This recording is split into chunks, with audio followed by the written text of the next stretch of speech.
you, Governor. Thank you, Governor. Thank you, Governor. Wow. What a morning this is. We just took the M14 over, and guess what? It was fast. And we don't need to wonder why. The world has changed dramatically for this city and this region ever since congestion pricing went into effect in early January.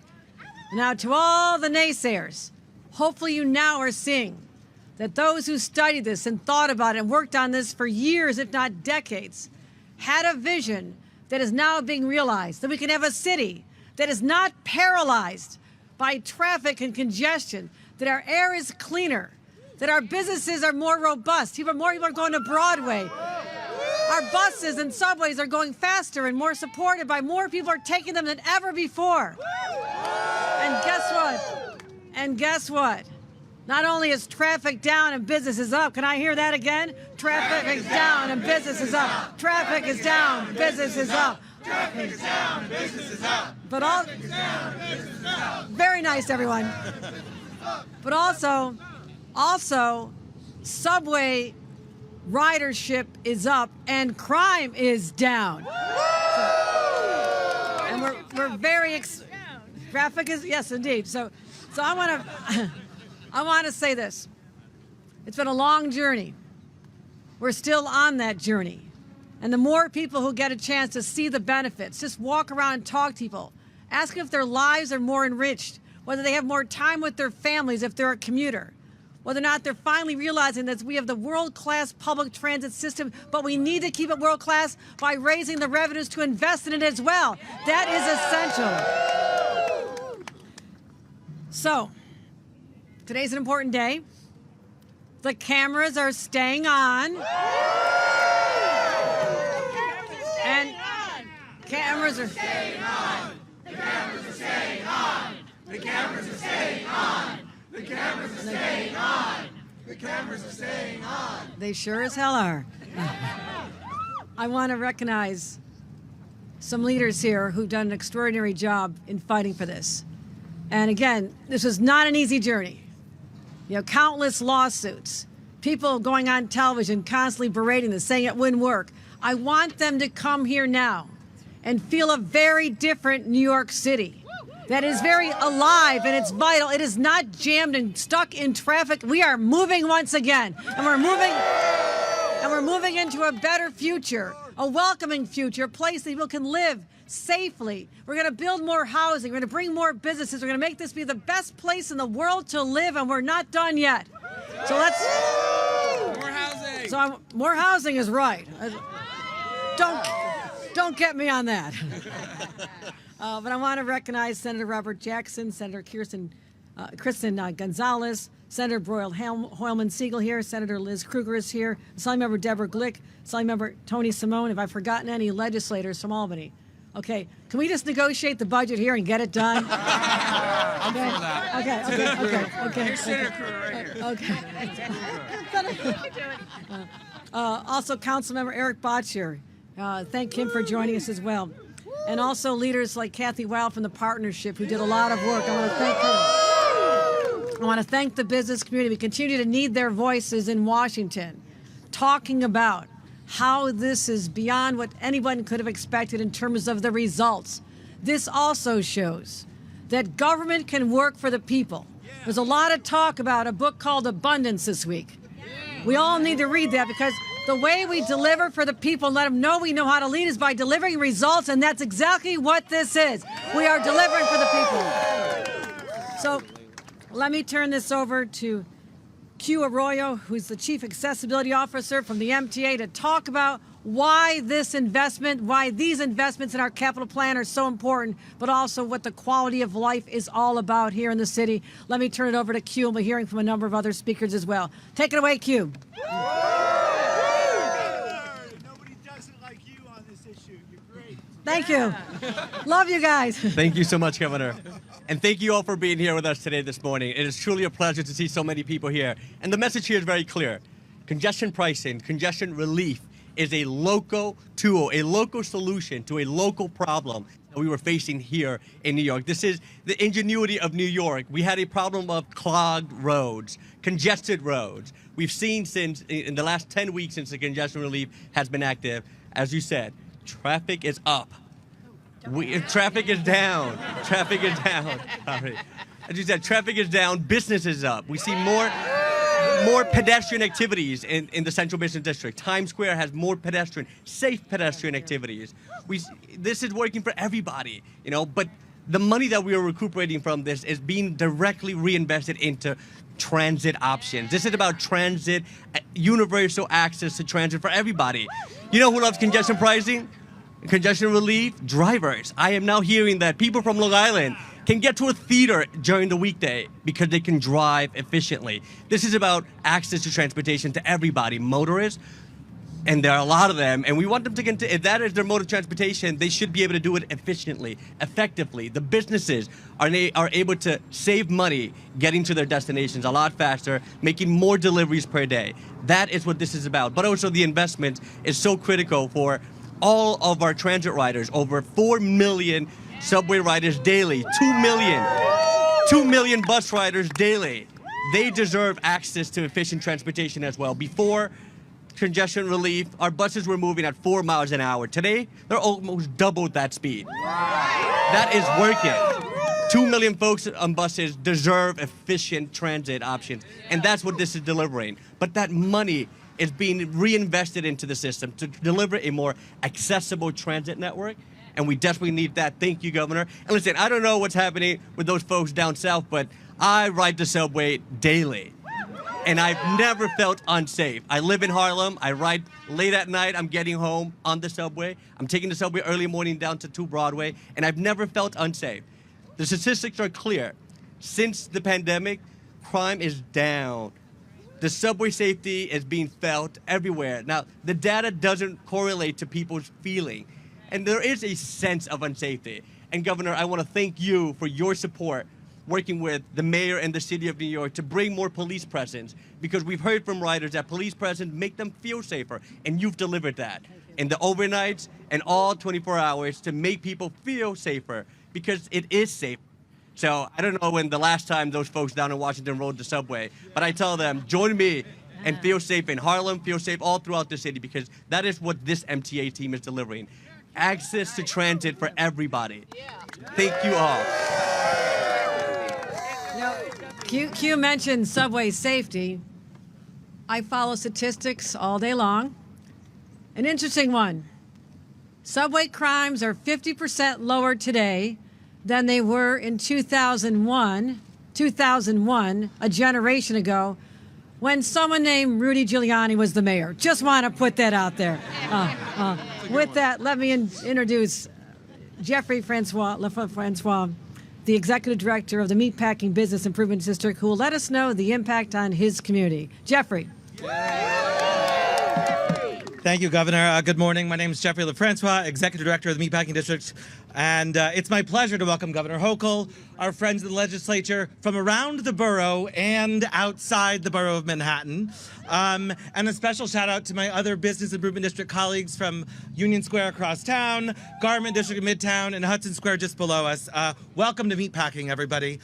Right now, you're standing in what used to be the middle of the road. Today, it's a bustling public plaza in the heart of the Meatpacking District.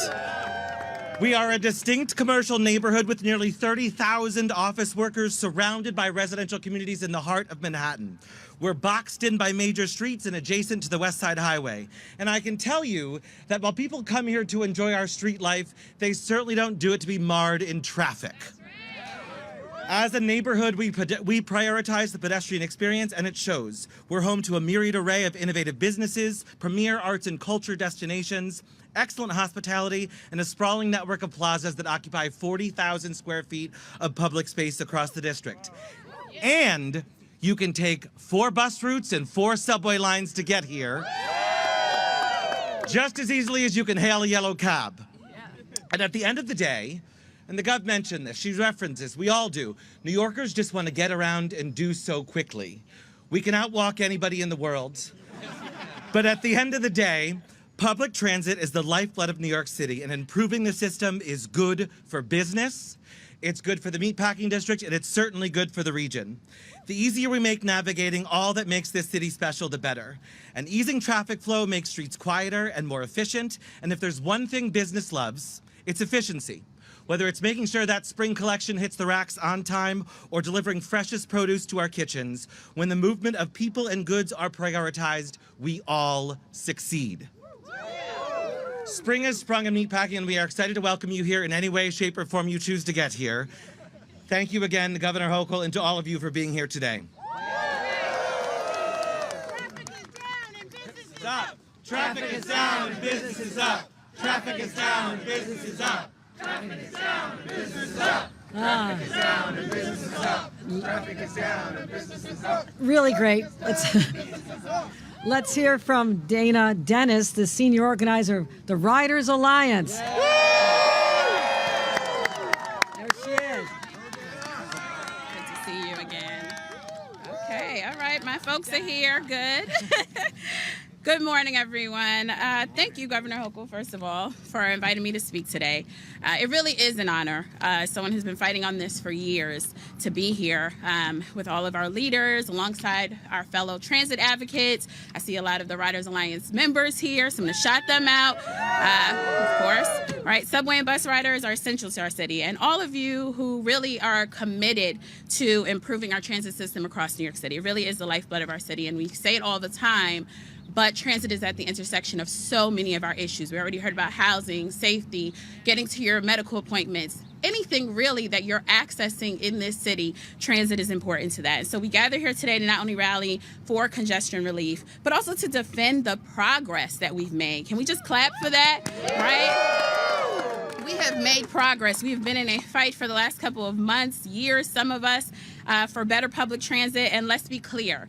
It's about more than just a toll. It's about the future of our public transportation, our communities, and the very air that we breathe, right? That's what's at stake here. So with congestion relief, we have a sustainable funding source for our transit system, and this program really is a lifeline for investments for our buses, subways, and the infrastructure that supports them. Most of that infrastructure is outdated, let's be real. So we're looking forward to the updates of that. And unfortunately, we are facing significant opposition to this program, right? We have folks who want to turn off the cameras, which, as you heard the governor say, we're not turning them off, so thank God for that, on our tolling system. They want to roll back some of that progress that we fought so hard to achieve. And I want to tell you all, and I hope that you remember this, we will not back down. We all know what's at stake here. We understand the powerful impact, and we understand that the funding is needed so that we can create a safer, faster, and more efficient transit system. It's about ensuring that our subways and our bus lines are not only reliable, but they're also accessible for everyone, especially those who need it the most. Elevators are for everyone. So while we champion congestion pricing today, let's also spotlight the pressing need for our transit systems that exists, right? So we still have many critical infrastructure needs. We have requirements that demand immediate attention. We need updated signals to ensure that we have timely service. We need more elevators, as I've already said. We need faster buses that respect the times of riders. We all have places to go. We have families that we want to get home to. We have a city to access. Let's respect the time of the commuters. And every day, I want to tell you, I hear from riders day in, day out that are facing challenges in our system. And they're not just statistics. These are real people. They have real stories behind their lives. Every time they swipe, there are mothers who are carrying strollers up endless flights or steps. There are seniors who are struggling with heavy bags every day. Everyone in between, right, deserves a reliable system. And I'm just going to wrap it up by saying we also need to protect congestion relief, but we need to make sure that we get a reliable capital plan this year as well. So I'm just going to throw that in there. Yes, we need it to be fully funded. We need to make sure that we address that. And the voices of riders must echo in the halls of power. And I think that they are. I see a lot of leaders here today from Albany, and I know they're going to get it done.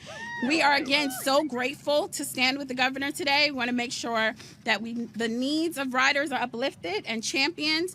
And so today, I want to just say thank you for standing with us, for everyone who's out here, and for the support that you're doing for fighting for a better transportation and future in New York City. Thank you, everyone.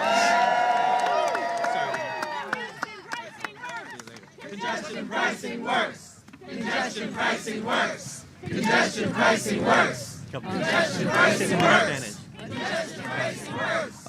Hey guys, unas cuantas palabras en español para nuestros televidentes en casa. Estamos aquí con la gobernadora celebrando el descongestionamiento que estamos viendo en las calles de Nueva York. Las carreteras están fluyendo, los autobuses se están moviendo y esos que manejan están manejando con eficiencia, llegando a su destino mucho más rápido que antes. Y todo ese dinero que se está recaudando de la tarificación para la congestión se está invirtiendo en un mejor sistema de transporte para todos esos 4 millones de personas que usan el tren diario, más de 2 millones que usan el autobuses. Y estamos escuchando que esa gente que vive en Staten Island, en Long Island, en New Jersey, están manejando mucho más rápido que antes. Así que esto es buena eficiencia para todo neoyorquino, para todo visitante. Gracias a la gobernadora por su apoyo al sistema de transporte público, a todo el sistema de transporte en Nueva York y su colaboración con la ciudad de Nueva York, con el alcalde de Nueva York y la policía para mantener un sistema